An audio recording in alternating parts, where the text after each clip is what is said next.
October 24, 29-ാം ആഴ്ചയിലെ വെള്ളിയാഴ്ച. ലൂക്ക 12, 54 മുതൽ 59 വരെ വാക്യങ്ങൾ. രാത്രിയിൽ വീട്ടിൽ ഒറ്റയ്ക്കിരിക്കുന്ന ഒരു സ്ത്രീയെ സങ്കല്പിക്കുക. പെട്ടെന്ന് ഒരു സ്മോക്ക് അലാം, പുക അലാറം മുഴങ്ങുന്നു. ആ ശബ്ദം ഉറക്കത്തെ ശല്യപ്പെടുത്താതിരിക്കാൻ അവൾ തലയിണയ്ക്ക് അടിയിൽ തല പൂഴ്ത്തി വയ്ക്കുന്നു. ദൈവരാജ്യത്തിൻ്റെ വരവിനോട് ഇതേ രീതിയിൽ പ്രതികരിച്ച ആളുകൾ യേശുവിൻ്റെ കാലത്തുണ്ടായിരുന്നു. ദൈവരാജ്യത്തിൻ്റെ അടയാളങ്ങൾ എല്ലായിടത്തും ഉണ്ടായിരുന്നു. എന്നാൽ ആ അടയാളങ്ങൾ ശ്രദ്ധിക്കുന്നതിന് പകരം അവർ കട്ടിയുള്ള തലയിണകൾക്കടിയിൽ തല പൂഴ്ത്തി. സുവിശേഷ സന്ദേശത്തോടുള്ള നമ്മുടെ മനോഭാവത്തെക്കുറിച്ച് ചിന്തിക്കാൻ ഇന്നത്തെ വായന നമ്മെ ക്ഷണിക്കുന്നു. താൻ പ്രസംഗിക്കുന്നത് കേൾക്കാൻ തടിച്ചുകൂടിയ ജനക്കൂട്ടത്തിൽ യേശു അസ്വസ്ഥനും നിരാശനുമാണ്.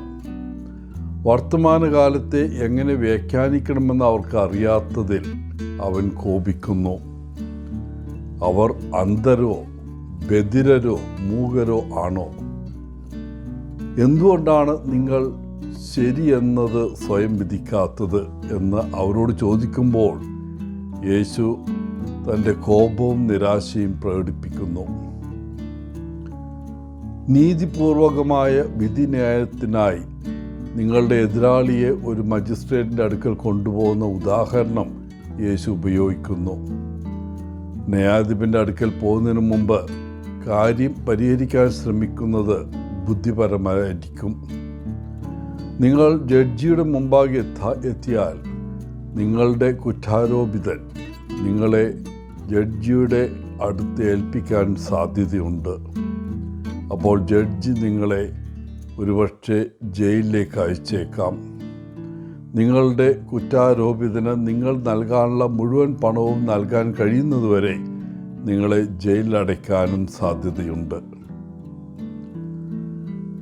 യേശുവിൻ്റെ സന്ദേശം വളരെ വ്യക്തമാണ്. ഇനിയും സമയമുണ്ടെങ്കിലും നമുക്ക് മാനസാന്തരപ്പെടുകയും നവീകരിക്കപ്പെടുകയും ചെയ്യാം. എല്ലാവരോടും ക്ഷമിക്കുകയും പരസ്പരം അനുരഞ്ജനത്തിൽ വർത്തിക്കുകയും ചെയ്യാം.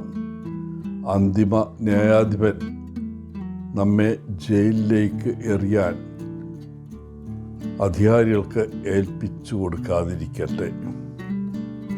പ്രിയപ്പെട്ടവരെ, ഇന്ന് നമ്മുടെ ലോകത്തിലെ സ്നേഹത്തിൻ്റെയും പരിചരണത്തിൻ്റെയും പ്രാർത്ഥനയുടെയും ആവശ്യകത നേരിടുന്ന അനവധി ആളുകളെ നമുക്ക് ഓർമ്മിക്കാം.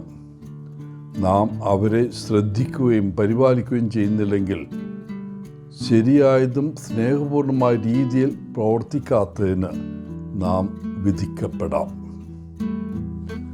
എല്ലാവർക്കും നല്ലൊരു ദിനം ആശംസിച്ചുകൊണ്ട് ഒത്തിരി സ്നേഹത്തോടെ പോളച്ചൻ CSSR ഫ്രം കേരള.